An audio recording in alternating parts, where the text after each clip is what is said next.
Rise of Kingdoms is a game that pretty much always receives updates. You will never really be able to play Rise of Kingdoms without seeing some email about updates coming out very soon. And today, I'll be discussing 10 changes that I and some of you guys would like to see within the next few updates. So if you're interested in possible changes that could be coming to Rise of Kingdoms and what I'm going to be recommending to Lilith, you want to stick around till the end of the video. Now, quickly, let's start off today's video by saying the changes I'm recommending today are based on A, what I think the game needs, of course, and B, what you guys have said. They're both equally weighed.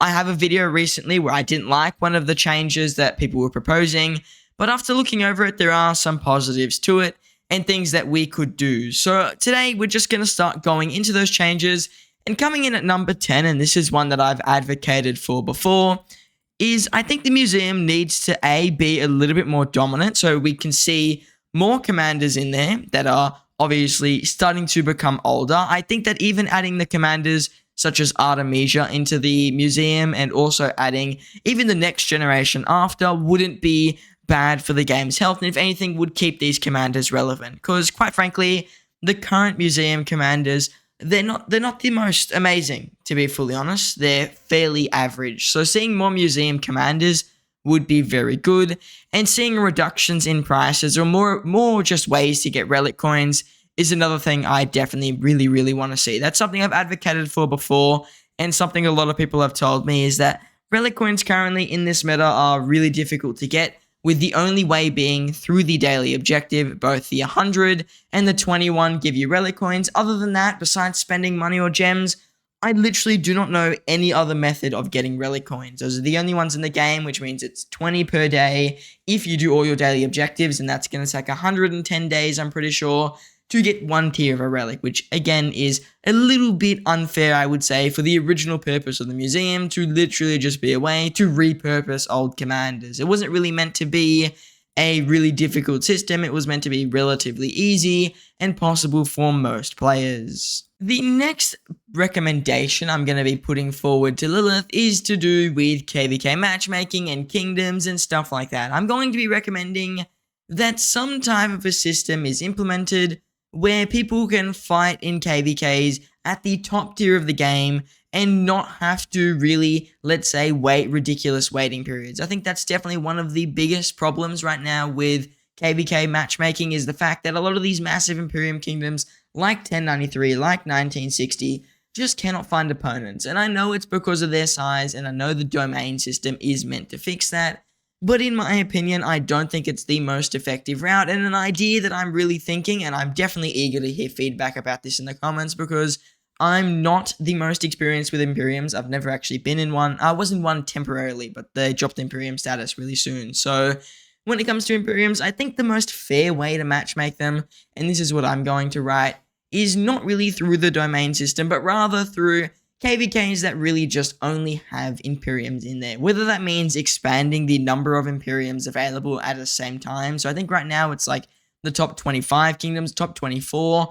I think with the current amount of kingdoms in the game and the amount of people playing, that could even go up to 40, 50 people, or 50 kingdoms at least, which could have Imperium status. So what that could mean is the top 50 kingdoms only getting KVKs with each other, because they are the most powerful kingdoms. They are battling it out for that most powerful status. And yes, that could come with some other issues, such as kingdoms not wanting to be Imperiums and the whole goal just to get rid of being an Imperium.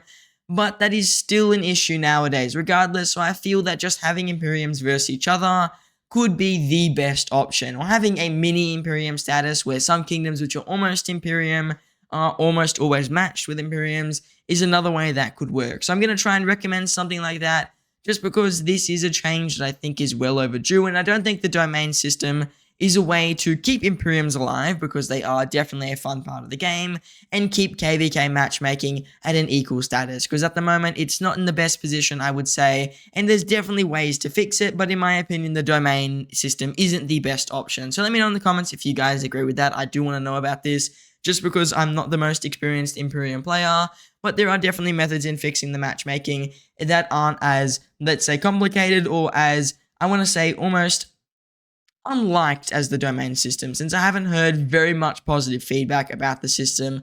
That's pretty much just limiting farm accounts, and a lot of bigger kingdoms like 1093 struggle against kingdoms like 1960, because 1960 is a lot more higher power accounts with less number of players, and that is obviously better in a system where you can't bring as many players in. So it kind of encourages just being a whale in those Imperium kingdoms and doesn't let a normal player really compete at that level. So that's my opinion on the domain system and other ways that KVK matchmaking could be implemented so that Imperiums can still get KVKs and it doesn't impact some of the other kingdoms who just are not really interested in that Imperium fighting scene. Now, the third change I'm going to be recommending is some stuff around the Alliance Mobilization event. This event comes around, I want to say like once every month or two, sometime around then, and it isn't really in the best position either. This event is kind of a bit of a schmozzle from what I've personally experienced. It's really just gathering resources, and that's just the extent of the event. The event really goes to that point where it's just gather resources,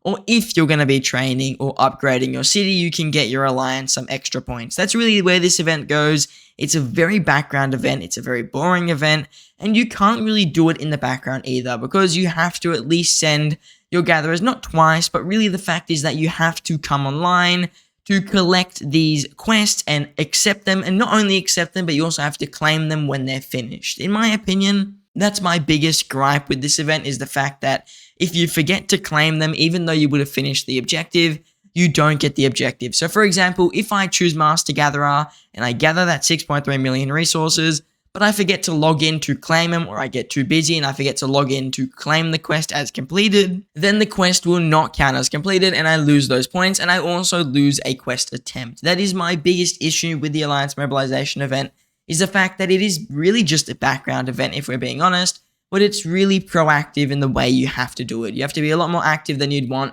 There's the time limits on the quest that can get quite frustrating, which I understand because otherwise all these quests could be taken up and then no one will be able to do a quest. But the time limits can get slightly annoying, and the fact that you have to log back in and claim those quests even once you've completed them can also be an issue in my opinion. I don't know if that's a game limitation, but from my experience that definitely does become an issue. So let's say I start a quest in the morning, it's an 8-hour quest, gather, let's say 8 million gold. I've gotten my 8 million gold, but on the last hour or two, I'm busy, I didn't know I was going to be, and then I just can't claim the quest. I forget about it, I got distracted, whatever it may be, and then there goes a quest attempt, and I can't actually do the quest. There is also another thing with the Alliance Mobilization, and I'm not the most experienced with it, so if Tyradus is watching the video, he may tell me in the comments what it is, and I'll pin his comment. It is pretty much about the fact that when it comes to this event, when you get to the higher tiers, so once you get to the top tiers, the rewards don't really make sense. There's some rewards you must get for having a certain number of points or being a certain rank that make more sense than just getting the higher level awards. Apparently, the Supreme Suzerain League rewards require about 150 points from every member, which is very difficult to achieve, and I don't think there are any gathering quests which actually give you 150 points. So unless you're spending a lot of money, you can't really finish this event fully at the top leagues, at least. You can't get all the way to the end here and get those final rewards, which is why I've seen that our alliance, personally, we sandbag this event if we're being fully honest. As you can see, there is no need to go to that top league when you can get 1,000 gems per person if you just get rank 1 in Immortal Diamond. So I know we sandbag this event the second we get to Supreme Suzerain League. Hopefully I didn't butcher that. Supreme Suzerain League. I probably butchered it again. We just drop straight back down to Diamond. That is really what we do. There's a whole strategy behind it. But really, the moral of the story is, if you don't sandbag, you don't get good rewards in this event just because the top league is a bit too difficult to achieve. One suggestion I have for this event is the fact that not only could we get some more interesting quests, which is something I've been saying for a little while, maybe just removing the number of quest attempts and putting a limit on the number of points per person. So for example, in Clash of Clans, this is similar to clan games in Clash of Clans if you played it, putting on a point limit of, let's say, 4,000 per person, which is a lot, but let's just say it was 4,000, would be perfectly fine. Every person will be able to get 4,000 points, and when you add it up across the alliance, it will be, let's say, triple what the final objective would be. But let's be realistic, no one's really going to hit the 4,000, so they're not going to reach that final objective just by themselves, or even just having it as a bonus. So let's say you put on a limit of 2,000 points per person, you can get 1 point really and you get all the rewards, or if you get 2,000, maybe you get to choose an extra 3 rewards from 3 tiers of your choice. Something like that could be very unique, or at least not unique because Clash of Clans does it, but be very uplifting to this event, and then just making these objectives more achievable. So for example, 400 barbarian troops is quite a bit to have within one time frame unless you're specifically grinding barbarians. I mean, just as an example, I don't really log into the Lucerne Scrolls, but as an example, defeating 954 barbs is the whole entire season objective on the Lucerne Scrolls. So that is literally like doing half of it within like 6 hours or so. It's not particularly hard, but it uses a ton of AP and it's just not fun.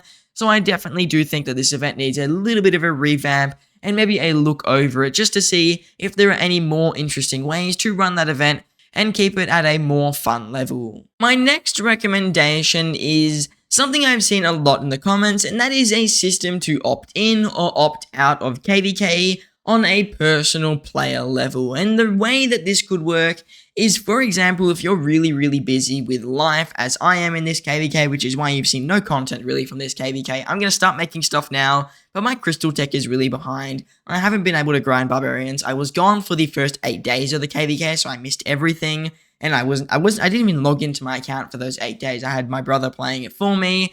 So in those situations where real life comes over a game, because at the end of the day, real life does come before a game, I feel that in an off season of a KVK, there should be an option to opt out, and that means you can't enter the Lost Kingdom. Put it simply, you're not allowed to enter the Lost Kingdom, but you don't count towards your kingdom's weighting. So for example, right now in this KVK, if I had the option, I probably would have opted out just because I don't have enough time to play this KVK, put plain and simple. At least for the first 8 days, which was in my school holidays, all the fighting for Zone 4 happened then, all the important crystal tech grind, which is why I've got so many spare crystals, happened in those first 8 days, and I just wasn't there for any of it. I had no time to play the game, I was literally in another state, which is basically another country, and I just couldn't play the game. So situations like that, real life comes before a game, but a lot of kingdoms have strict requirements that you do have to meet, which is reasonable because the way kingdoms work and the way power works in this game, it's very important to meet your power bases and at least give your kingdom some value from your account. But the thing is,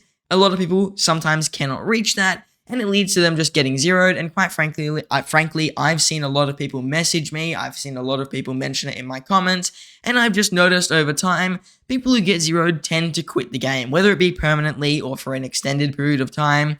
They just leave, if we're being fully realistic. So some form of KVK to opt out, or at least a opt-out version of a KVK where you can just stay in home kingdom, you don't count at all towards your kingdom's powers, you can't be a dead weight at that point, is a very, I think, requested feature and something that could be really good.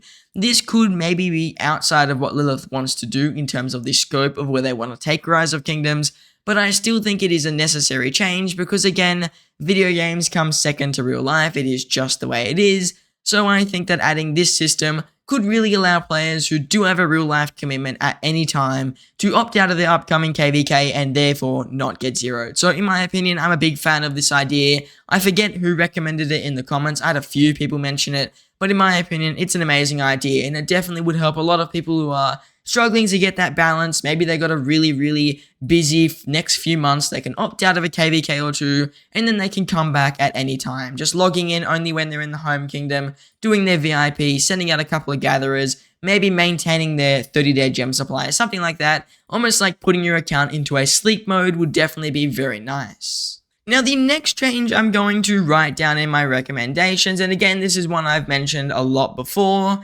is just having new events. Just new events that are something different towards what we usually see in the game would definitely be very fun, because I've complained about this quite a bit in my videos. A lot of the events are a repeat, and I'm not saying get rid of events like the Mightiest Governor and Wheel of Fortune. They're very specific events. You don't do them all the time unless you're a whale, and they just come around and they're not a very big deal. But events like, let's say, Soroli Crisis, events like The War Forever, Fill the Storehouse, all these mini side events that come around, Victoria's Heart, Kings of the Tribe, these events are really boring after a while. Quite simply put, they can get very monotonous, and you've done them so many times, it's just like, I don't really care too much about them.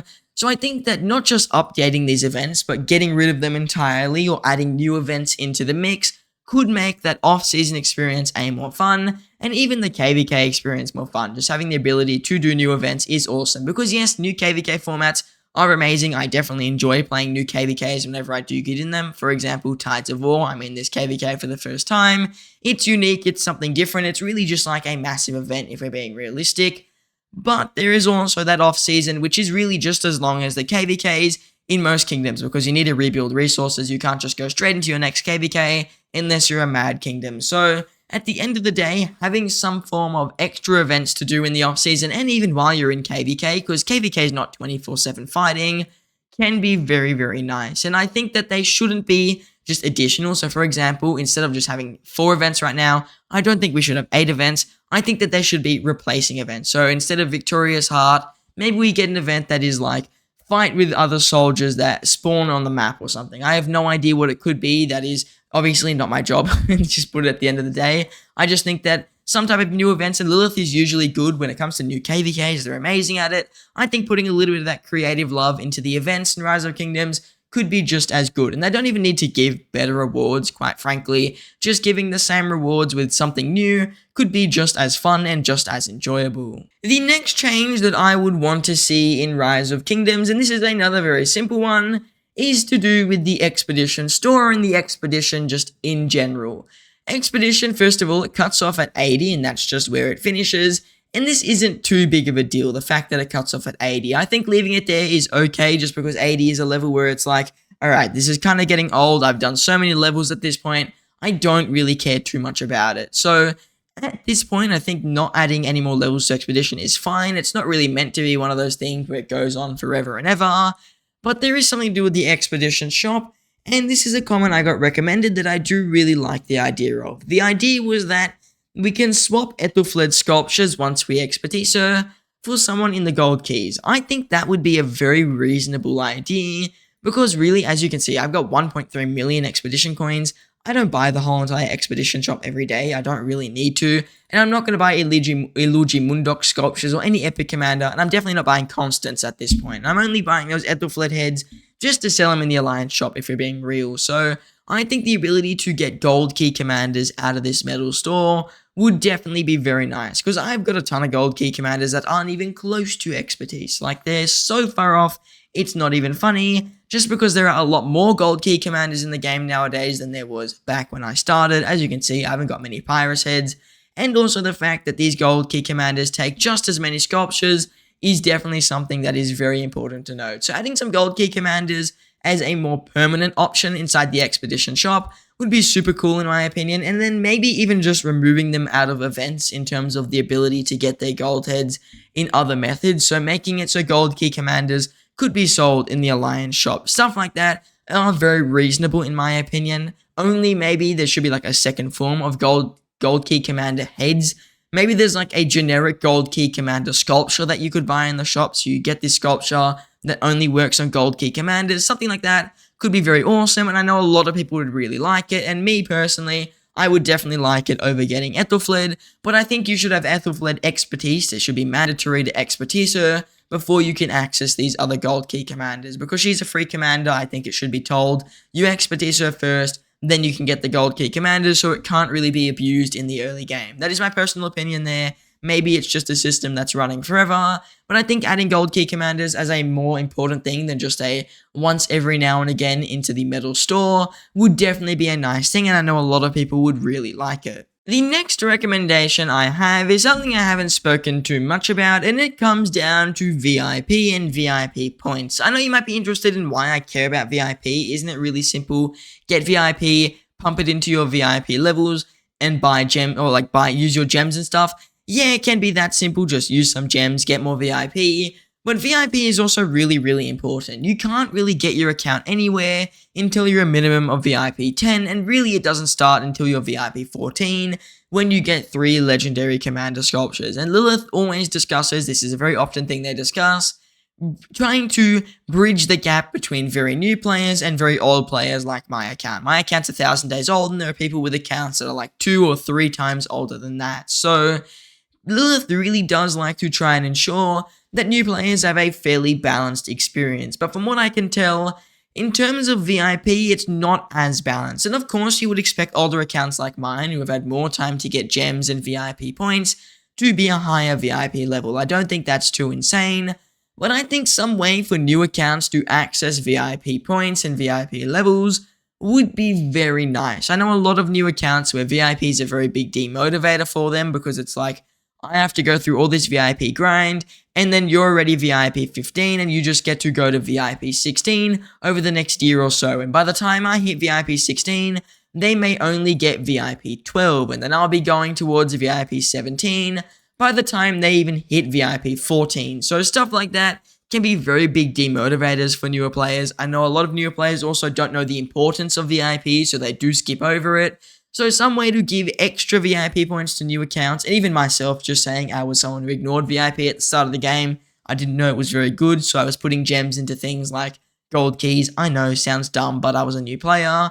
So yeah, adding forms of VIP points in the early game could be amazing. Stuff in KVK1 could be very nice, because it's not like it's going to really discourage spending if you give out 30, 40, even 50,000 extra VIP points in KVK1 or KVK2, because that's not going to get you to the end game, but it is definitely going to help you in those earlier tiers, because the best way to think of VIP is it's progressive. The further you get in, the more expensive it gets, and the best way to look at that is the further the free-to-players get in, the harder it is for them, and the further the whales get in, the more expensive for them. So at the end of the day, 50,000 VIP points isn't going to jump these players to VIP 18, but it is certainly going to help them in that early game, hit VIP 10, get more legendary commander sculptures, and eventually hit VIP 12 and VIP 14 to earn even more sculptures and catch up with accounts like mine. Now, the final system that I think should be implemented into Rise of Kingdoms, and this is one that I made a whole video saying I absolutely hated,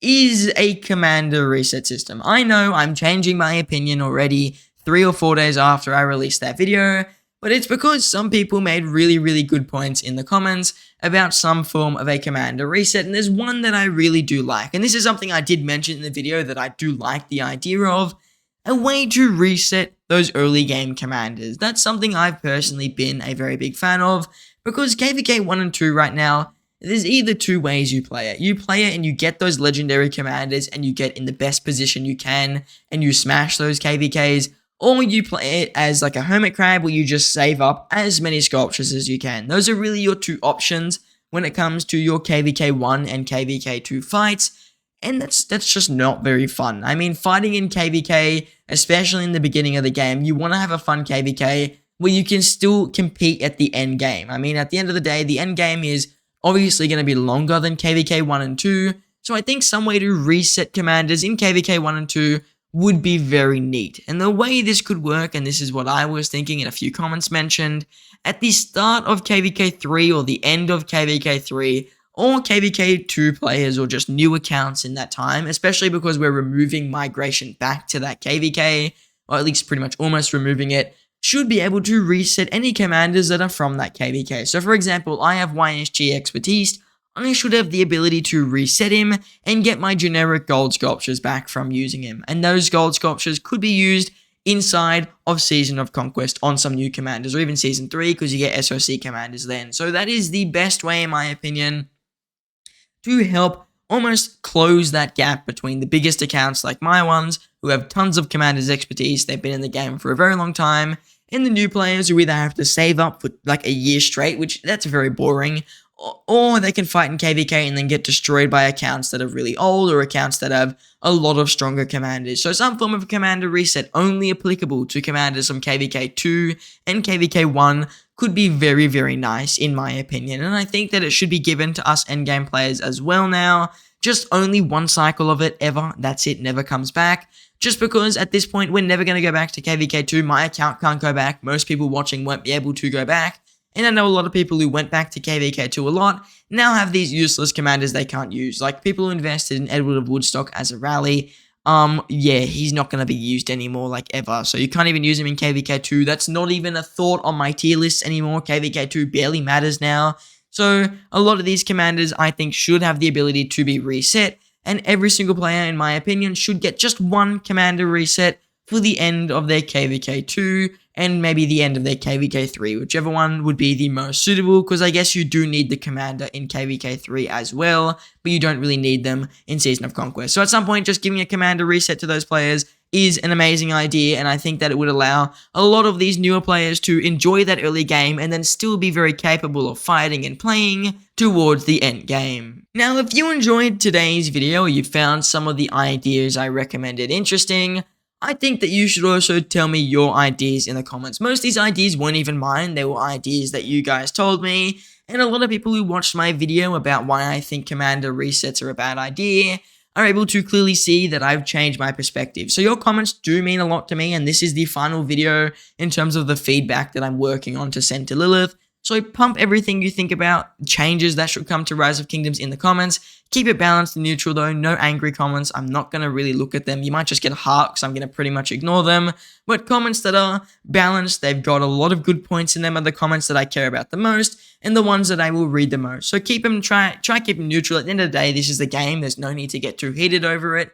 And I think that our ideas can definitely come together to make a very big difference. So tell me in the comments what you think ideas I should be recommending to Lilith in my upcoming feedback that I'll make very soon, because it's going to be very interesting in terms of some of the ideas that I've already put in there, and I'm very eager to hear more ideas that you guys have.